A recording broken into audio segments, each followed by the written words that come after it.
Hello, good morning friends. आज मी तुमच्यासाठी नवीन chapter घेऊन आलो आहे. बघा, या ठिकाणी आपण सेंटेन्स अँड इट्स पार्ट्स म्हणजे काय मुलांनो, वाक्य आणि त्यांचे भाग. आता बघा, एखादी इमारत बांधत असताना जेव्हा आपण ती बांधतो त्याचे भरपूर असे पार्ट्स असतात. म्हणजे अनेक वस्तू मिळून आपल्याला अनेक वस्तू घेतल्याच्या नंतर ती इमारत तयार होत असते. तसंच या ठिकाणी वाक्यात सुद्धा आहे. तर वाक्यामध्ये सुद्धा बघा, इकडं वर्ड्स येतात, फ्रेजेस येतात. हे सर्व मिक्स केल्याच्या नंतर ते वाक्याची रचना होत असते. बघा, तर आज आपल्याला या ठिकाणी वाक्य आणि त्यांचे भाग कोणकोणते आहेत हे आज आपल्याला शिकायचं आहे. आणि तुम्हाला एक विनंती सांगतो मित्रांनो, करतो की जे कोणी अजून माझ्या चॅनल नवीन असतील त्यांनी कृपया चॅनलला सबस्क्राईब करा, लाईक करा, शेअर करा. कारण शेअरिंग इज केअरिंग. आणि दररोज माझे जे व्हिडिओ आहेत तिथून बघत राहा. आणि काहीच जर अजून तुम्हाला काही समजलं नसेल किंवा याच्यामध्ये एखादा भाग राहिला असेल तर ते मला कमेंटमध्ये नक्की पाठवा, त्याचा रिप्लाय दिला जाईल. बघा इकडे मित्रांनो, आज आपण बघूया वाक्य आणि त्यांचे भाग कोणकोणते आहेत. आता पहिला भाग आहे त्यामध्ये वर्ड्स. वर्ड म्हणजे काय मुलांनो, तर वर्ड म्हणजे शब्द. आता शब्द हे कोणतेही, आता शब्द कशापासून बनतात महत्वाचं आहे. शब्द हे अक्षरापासून बनतात. आता अक्षर कशा तुम्हाला माहिती आहे, अक्षर ABCD EFG HIJ KL MN OP Q R S T U V W X Y Z म्हणजे एकूण 26 मुळाक्षर आहेत. त्यापैकी स्वर तुम्हाला माहित आहेत, EIOU हे 5 स्वर आणि व्यंजन 21 राहिलेली. आता बघा, या सर्व अक्षरांचा समूह, सर्व अक्षरांचा समूह म्हणजे सर्व नाही, जेवढे आपल्याला लागतात तेवढे. समजा आपण एखादा शब्द घेतला बॉय, तर हे या ठिकाणी अक्षरांच्या समूहाला आपण शब्द असे म्हणतो. पहा, क्रमबद्ध अर्थपूर्ण अक्षरांच्या समूहास वर्ड म्हणतात. पहा, काय सांगितलं मी, क्रमबद्ध अर्थपूर्ण अक्षरांच्या समूहास वर्ड म्हणतात. उगाच मागं पुढे अक्षर घेतलं तर त्याचा काही अर्थ होतो का? नाही. मी तुम्हाला सांगतो पुन्हा याच्यामध्ये. बघा, उदाहरण पहा, आपण क्रमबद्ध अक्षर कोणकोणती आपण घेतलेली आहेत आणि त्यापासून कोणकोणते वाक्य तयार होतात. बघा इकडे BOY यापासून काय झाला, बॉय. नंतर COW यापासून शब्द काय झाला, काऊ. नंतर ANT ant, DOG dog, EGG egg, BOOK book, MEAT meet आणि DOOR डोअर. असे जे अर्थपूर्ण शब्द तयार होण्यासाठी अक्षरांचा क्रम योग्य असला पाहिजे. नाही तर पहा, आपण उलट सुलट अक्षर घेतली आणि एखादा अक्षर असे घेतले की त्याचा अर्थच कुठत नाही. अशा अक्षरांचा समूह आपण घेतला तर त्याला अर्थ कुठं कुठं लागत नाही. म्हणून आपण ते अर्थपूर्ण अक्षरांचा आणि क्रमबद्ध अर्थपूर्ण अक्षरांच्या समूहास आपण वर्ड असे म्हणतो. आता त्याची टिप काय बघा, त्याची माहिती बघा. शब्द मूळाक्षराने तयार होतो. मूळ अक्षर तुम्हाला सांगितले मी, आपले इंग्रजीचे मूळाक्षर सांगितले मी 1 ते 26. जसं की COW. आता काऊ मी शब्द घेतला परंतु COW घेतला.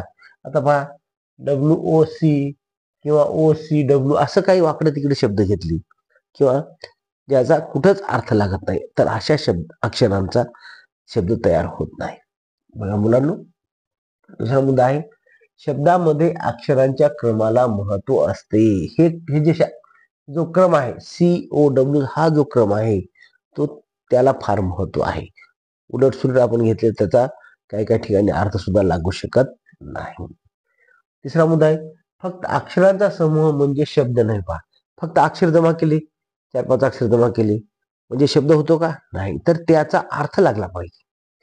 जसं की OWC आपण घेतलं, हा अक्षरांचा समूह आहे पण शब्द नाही. आता पहा, OWC याच्याबद्दल काऊ मधलंच, तर COW चा अर्थ होतो, परंतु OWC आपण घेतलं तर त्याचा तो शब्द होत नाही. त्यासाठी अक्षरांच्या क्रमाला महत्व आहे. अक्षर हे क्रमाने बरोबर लावले पाहिजेत.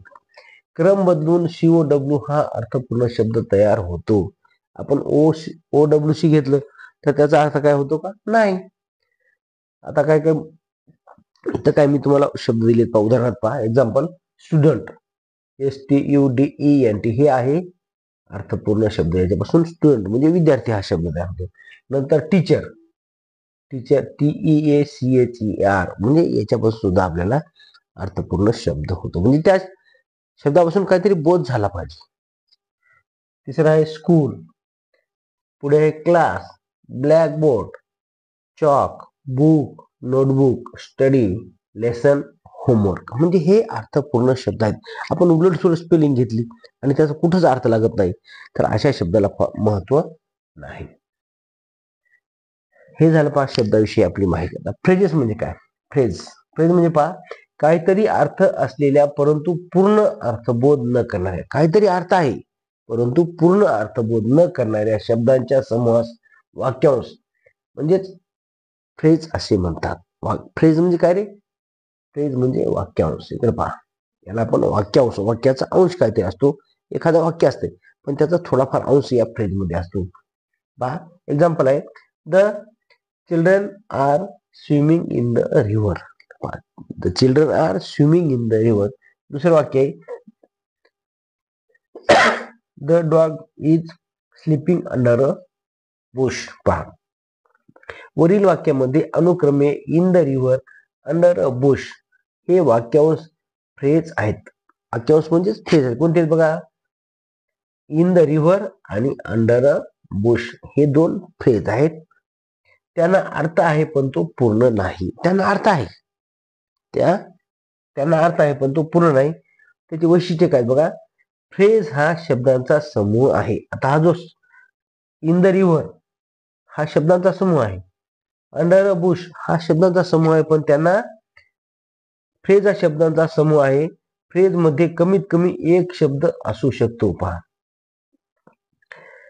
वाक्यांश आहे, त्यांना अर्थ आहे पण तो पूर्ण नाही. आता याला अर्थ आहे, इन द रिव्हर अर्थ आहे पण त्याला तो पूर्ण नाही. म्हणजे असे काय फ्रेजेस असतात ते आपण वाक्यामध्ये वापरलेले असतात. पहा या ठिकाणी आज आपण वर्ड आणि फ्रेज याबद्दलची थोडक्यात माहिती घेतलेली आहे.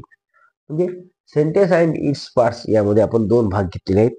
आपण उद्याच्या भागामध्ये त्याच्या पुढचे काही वाक्याचे भाग आहेत ते मी पुन्हा घेणार आहे.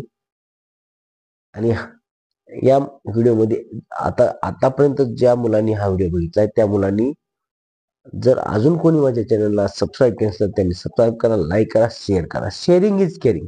थँक्यू.